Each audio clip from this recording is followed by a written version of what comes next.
Hi, thank you for joining. My name is Olivarria, and I'm the founder and CEO of Career Conversationalist. And parents hire me to help their child transition successfully from school to the workforce. And today we're here to discuss our mini series going forward with Finance Your Kids' College Education with $27. And today's specific topic is going to be, are you worried about filling out the financial aid forms incorrectly? And as far as what this is, it's in regards to when your child attends college, there's something known as the FAFSA, which is an application that is filled out. And it's not only used to distribute funds in terms of what's available on a federal level, but also many local and schools use it to distribute money as well. So oftentimes it's required as part of the admissions process, so your child can enroll in school, but also multiple entities and organizations use it as well. And so there's a lot of great information connected are linked on the form that people just pull the information from, and they pull the information that they need to make a decision about how to allocate resources. So as far as why is it important is because people are using to make financial decisions about how many awards they want to give your child. And there's different formulas, and the information is used differently depending upon who's using it. It's not just financial aid in terms of grants and awards, but also in the form of student loans, parent loans, whether they're subsidized or unsubsidized, which pretty much means how's the interest being paid for and who's paying for it. So sometimes financial aid comes in other ways, in that while your child's in school using the funds, on it is going to be paid by the government, or there's that type of financial aid as well. So it just kind of depends on what your individual family situation is. That's why the form is important to fill out accurately so that you can potentially qualify for the most amount of money. And so today we're going to be talking about the different um, sources, uh, admissions office versus a college admissions expert. I used to be a college admissions advisor, so I can give you some insight as to the other side of things that commonly aren't talked about. But a lot of times in the college process, when your family goes to the school and is enrolling, the college admissions office, their main the paperwork completed so that they can enroll your child. And regardless of how much money that is for tuition, for example, I worked at a private school, and based at the time of this recording, $20,000 per year is pretty common. So for them, it's you said you raised your hand. Yes, you want to apply to the school. Yes, you're interested. Yes, you're applying. Let's get all the paperwork done and completed so we can get some estimates out to you, find out what money you qualify for, and get you any loans you need to cover the gap. And so the school's perspective is, yes, we're helping you enroll, and yes, we're taking the time to help you fill out the paperwork, but their primary objection is to meet their numbers. Schools need to have so many students enrolled every single semester or quarter in order to be able to maintain, to pay their bills, and to go forward. They need to know they have a certain number of students. So from that standpoint, schools' primary objective is, how do we enroll as many kids as possible into our program that are a good fit? And I don't want to say it's the minimal amount required, but different people have a different understanding as far as the financial aid form, and a lot of times the capacity or their scope of their job, they might be excellent at understanding things. They might be super helpful, but again, you're thinking about the scope of their job and above and beyond that, because they don't even know that there's a whole level beyond that. Versus when you start talking to a college admissions expert, they're aware of this process, and this is more of, let's make sure you fill out the form properly, answer the questions, you have all the information. It's more about them helping you fill out the form.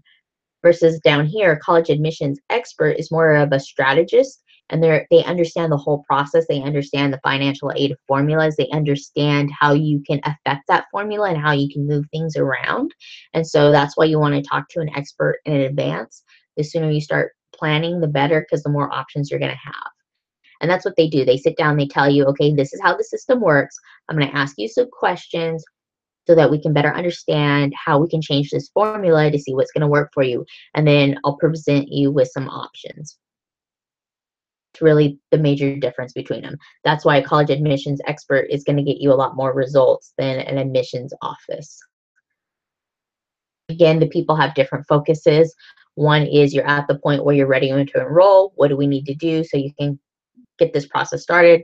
And the other one, you want to talk to as far out in advance as you can, preferably several years before your child enrolls in college, to start talking about what can we do to qualify for more financial aid? What is the process? Let's start planning now. So I also want to talk about be aware of encouragement to lie. The financial aid paperwork, people will say, well, if you need more money on paper, then you'll be offered more financial aid. And to some extent, yes, this is true, but there's also a difference between lying, misrepresenting, and being accurate. When I was in school, I know a lot of people were encouraging my mom to fudge on the numbers. And a lot of it has to do with, are you claiming your child as a dependent or an independent? And so at the time I was going through this process, I was a dependent, and people were encouraging my mom to say that I was an independent so that she wasn't supporting me and I'd qualify for some more money. And so at this point, it really becomes an ethics issue. You believe, what are you willing to put on paper, what do you stand for? And I just thought it was interesting that so many people were encouraging her to do that.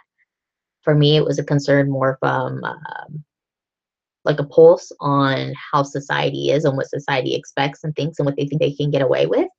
And I know that there were certainly audits that happen and occur to make sure that people are being truthful. And I remember having a conversation with my mom discussing the whole subject. So, yes, there is social pressure out there. I know sometimes you think, well, why are other people getting ahead? There's a legal way to do things and an illegal way to do things. And this is something I just really, really want you to be aware of. And that brings me to the next point, which is about being truthful and being accurate. So, what ended up happening was my mom was selected for an audit. And so, what they did is they pulled the FAFSA, they pulled the application, and then they asked for paperwork to verify the numbers. So all the information on the FAFSA, they were asking for things like statements of her bank account and just making sure that everything matched and that what she stated was accurate. So the point I want to make is, yes, be accurate. It doesn't need to be the exact dollar. I mean, a dollar here or two, that's not what we're talking about. We're talking about a large chunk of change. Certainly, if my mom would have lied, it could have jeopardized a lot of the financial aid that I had received, based upon my grades and the income level and how she had rearranged things legally and ethically, so it was okay. Versus if she hadn't, then there would have been a lot of red flags, and then I could have lost a lot of aid. But when I was in high school, I knew that for a particular grant, I could qualify. After my mom shifted some things around, I knew I could qualify for 10,000 a year for up to total 4 years, which is $40,000. And so, if my mom would have lied on the first year, and I potentially could have made or received more than 10,000, but at the time of the audit, I could have lost that money, been responsible for it, and then lost the funding for the subsequent years. So I could have lost over $30,000 in funding, um, just based on the situation. So that's why it's really important to be truthful and to be accurate. Certainly, I'm glad that there are audits. Like, even though it was kind of a pain for my mom to have to, pull up accounts and get copies and send in paperwork and do all this stuff. At the same time, like, I find it helpful because in society, it's like, okay, we as taxpayers are helping to make this funds available, um, for society, and you want to make sure that people aren't abusing the system. So even though I've seen it from both sides, I just want to say, like, you know, uh, be honest, be thoughtful, be ethical. I mean, not only does it help keep you in a good financial position, but it also just feels really good too, because then you're not worrying about it. And so that's really what I want to say is, what would your life look like if you had a support group who was sharing this information with you? As far as, how do you fill out the FAFSA properly? What is it? What kind of questions are they asking? Why are they asking these type of questions? what would your life look like if you knew you had that expert that was holding your hand through everything step by step so that you better understood the process and you didn't have that anxiety? What if it was done by someone who's been there and done that successfully and can help you?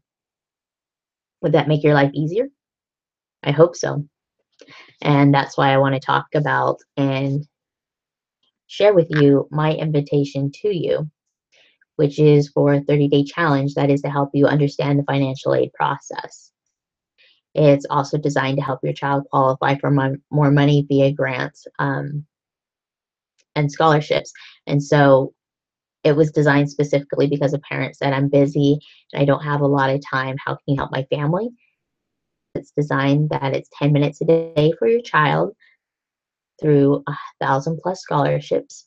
And it's also designed for you as a parent so that you spend 5 minutes a day learning about education, about the financial aid process, so that you're informed and you can make some better decisions when you go through the process for your family. So to get started with that, you can go to thescholarshipchallenge.com. And currently it is for the low price of $27. And the reason I'm doing this is because I want your feedback. I want you to go through the program and share with me what you thought. And I'll be taking that feedback and making some changes to the program for people who will be going through it in the near future and will be paying full price. And to encourage you to get started right away, there is a bonus. And the bonus is to meet two experts. One is Dan Everett from College Money Pros, and the other is Daniel Hertzberg from Accelerated Educational Solutions. And both of these gentlemen have helped thousands of families.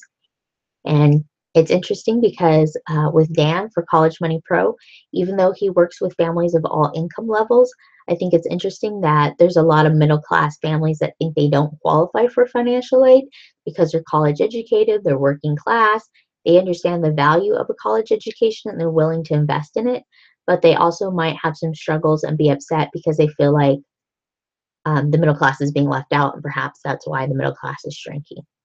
And so Dan does an excellent job of being able to talk to you if you find yourself in that situation. Daniel Hertzberg is really good at the academic scholarships, working with students. I've been fortunate enough to work with him several times throughout the years and to be able to watch the transformation that he provides and the results that he's able to get. So I certainly want to encourage you to sign up so you can get the bonus. At this time, I'm thinking it'll be a webinar and you can submit your questions in advance. And this will help me see what questions come up repeatedly, and then I can take these questions and make a frequently asked questions section for families who will be going forward in the program. And then I also want to reward you by giving you the opportunity to ask your specific questions because I know your family is different from everybody else's. So in order to qualify for the bonus, there is a deadline, which is November 21st, 11:59 Pacific Standard Time. And so in order to access that, I encourage you to enroll your family now at thescholarshipchallenge.com. Thank you so much for your time, and I look forward to our paths crossing again soon.